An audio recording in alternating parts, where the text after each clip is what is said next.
भामाशाह की संपत्ति और भीलों के सहयोग से अब मेवाड़ की नसों में नया खून दौड़ रहा था।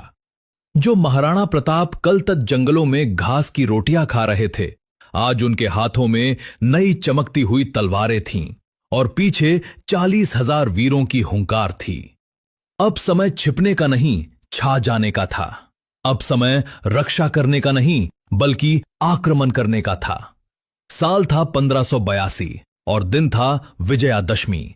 इससे बेहतर दिन और क्या हो सकता था, जब असत्य पर सत्य की जीत का शंखनाद किया जाए। महाराणा प्रताप ने अपनी सेना को इकट्ठा किया और मुगलों के सबसे मजबूत गढ़ दीवेर की ओर उंगली उठा दी।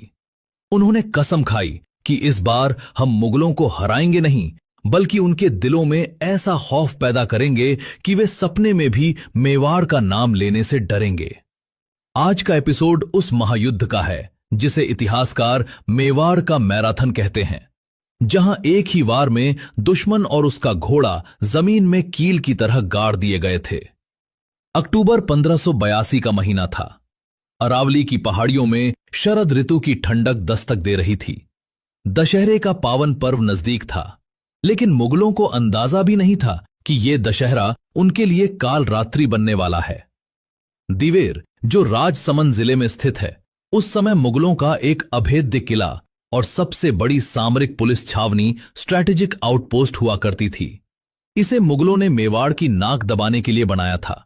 यहां से मुगल पूरे मेवाड़, मारवाड़, मालवा और गुजरात के व्यापारिक रास्तों पर नजर रखते थे। दीवेर की सुरक्षा का जिम्मा बादशाह अकबर के सगे चाचा सेरिमा सुल्तान खान के पास था। सुल्तान खान एक बेहद क्रूर, विशालकाय और घमंडी सेनापति था। उसका आतंक इतना था कि आसपास के गांवों के लोग उसका नाम सुनकर भी कांपते थे। उसे अपनी मुगलिया ताकत, अपने भारी भरकम तोपखाने और हजारों की तादाद में मौजूद सैनिकों पर इतना गुमान था कि वो अक्सर शराब के नशे में कहता था, राणा प्रताप अब इतिहास बन चुके हैं। वे जंगलों में गीदड़ों की तरह भटक रहे हैं। वे कभी पलटकर आने की हिम्मत नहीं करेंगे।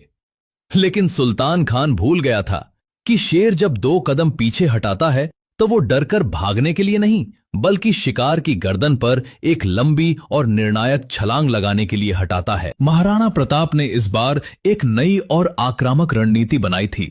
उन्होंने अपनी नई संगठित सेना, जिसमें अब नए हथियार, तेज अरबी और काठियावाड़ी घोड़े और प्रतिशोध की आग से भरे हुए सैनिक थे, उसे बहुत ही रणनीतिक तरीके से 2 भागों में बांटा। एक टुकड़ी का नेतृत्व वे खुद कर रहे थे